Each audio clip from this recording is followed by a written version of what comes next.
Di sini Ibu akan memberikan 2 buah contoh, perhatikan dan pelajari dengan benar. Selanjutnya di sini Ibu akan memberikan sebuah contoh, tapi di sini Ibu anggap untuk 2 muatan kalian semua bisa. Nah, makanya di sini akan Ibu buat contoh dengan 3 buah muatan. Nah, perhatikan di sini ada 3 buah muatan, 3 buah muatan seperti ini. Ini Ibu anggap muatan A, ini muatan B, ini muatan C. Di sini dia ada 10 mikrokolum, ini juga ada 10 mikrokolum.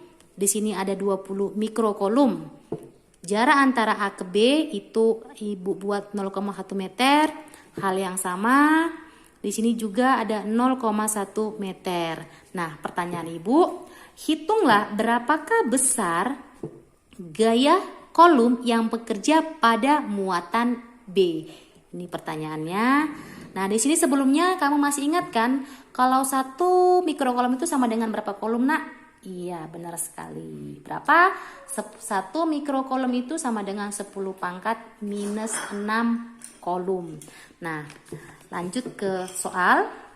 Nah, di sini untuk menjawab berapakah besar muatan yang bekerja pada benda B, cara yang pertama terlebih dahulu kamu harus menentukan letak arah gaya-gaya apa saja yang bekerja pada muatan B.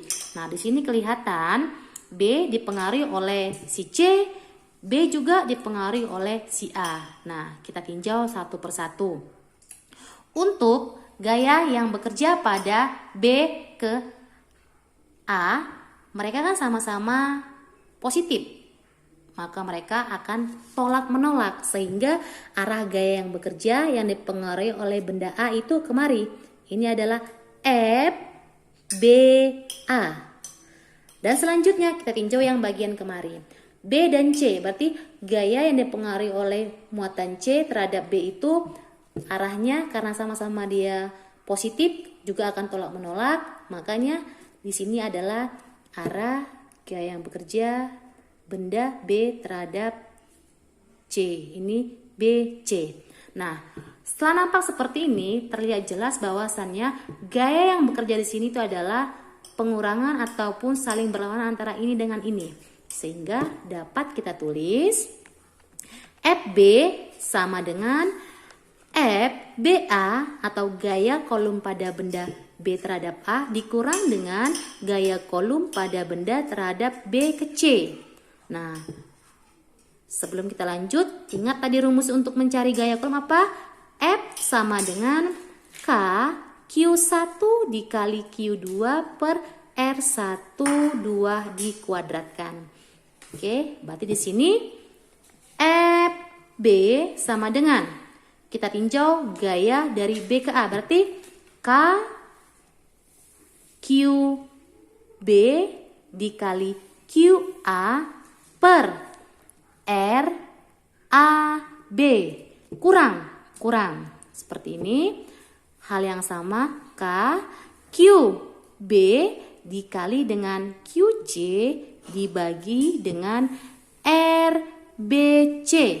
Nah, di sini nampak jelas A ke B dan B ke C nilainya sama-sama 0,1 sehingga dapat kita singkat atau kita buat lebih mudah, persamaannya menjadi K QB ada berarti QB per, tadi karena jari-jarinya sama, jaraknya sama, kita anggap di sini dia R2 kuadrat, buka kurung apa?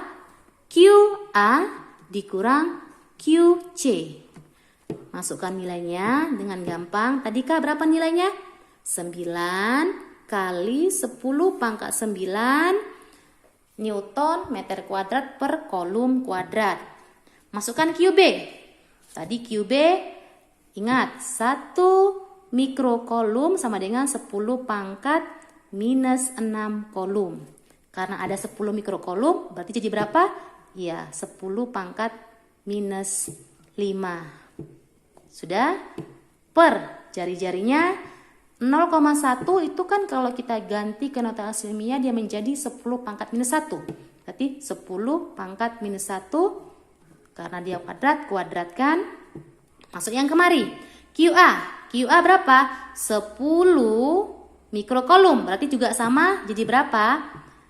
Dirubah berarti menjadi berapa? 1 kali 10 pangkat minus 5. Dikurang 20 mikrokolum. Juga sama, 2 kali 10 pangkat minus 5. Ini semua satuannya udah pas ya. Lanjutkan. Ini kemari. 9 kali 10 pangkat positif 4. Ini nak. Minus 9, positif 9, minus 5, positif 4. Per dikuadratkan 10 pangkat minus 2. Ini yang kemari. Lanjut.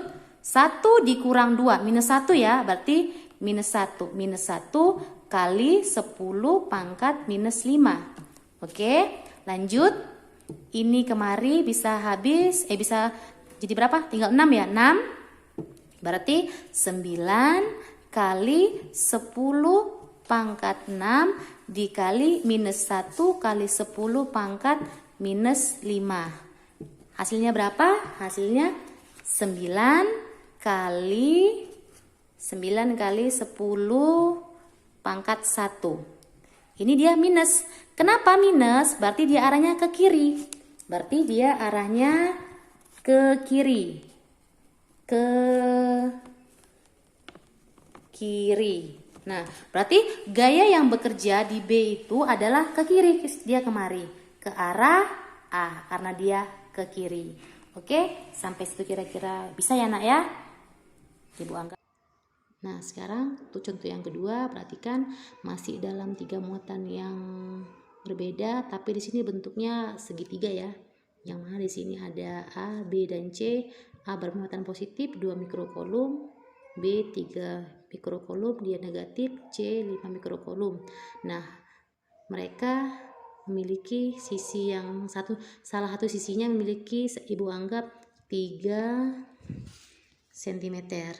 3 cm. Berarti kalau 3 cm sisi yang ini, otomatis ini juga sama, ini sama karena ini adalah segitiga sama sisi. Nah, pertanyaan di sini, hitunglah berapakah besar resultan gaya yang bekerja pada titik A.